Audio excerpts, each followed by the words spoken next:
আমরা বলে যাচ্ছি ওই গাড়ির প্রতি আমাদের বিন্দু পরিমাণ কোনো লোভ নাই। ওই গাড়ির চাক্কা আর ওই গাড়ির প্যাডেল আর গাড়ির কালার আর সিটের প্রতি আমাদের বিন্দু পরিমাণ কোনো আকর্ষণ নাই। একটা গাড়ি দেয়, এমপি সাহেব হলে একটা গাড়ি দেয়, জানেন সে কি গাড়ি? একটা প্রাডো গাড়ি দেয়।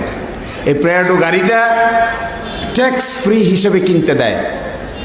এই গাড়িটা নিয়ে যে কত দুর্নীতি হয়েছে এই দেশের রাজনীতিবিদরা করেছে, এগুলা বললে মাথা নিচে চলে যায়। আর দুঃখ কষ্টে অসম্মানে আর মুখ দেখানোর কোনো জিনিস থাকে না।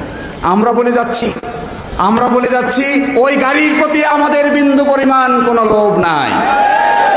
ওই গাড়ির চাক্কা আর ওই গাড়ির প্যাডেল আর গাড়ির কালার আর সিটের প্রতি আমাদের বিন্দু পরিমাণ কোনো আকর্ষণ নাই।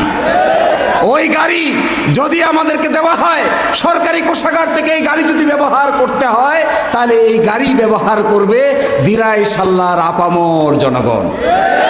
ব্যক্তিগতভাবে শিশির মনিরের গাড়ির কোনো প্রয়োজন নাই। যদি ব্যবহার করি, আমার গাড়ি আপনারা আটকাবেন।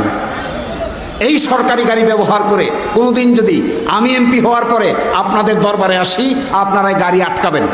আটকায়ে আমাকে এক বিন্দু পরিমাণ নড়তে দিবেন না। জিজ্ঞাসা করবেন, আপনি বলেছিলেন গাড়ি ব্যবহার করবেন না, এখন যে গাড়ি ব্যবহার করেছেন, জবাব দেন।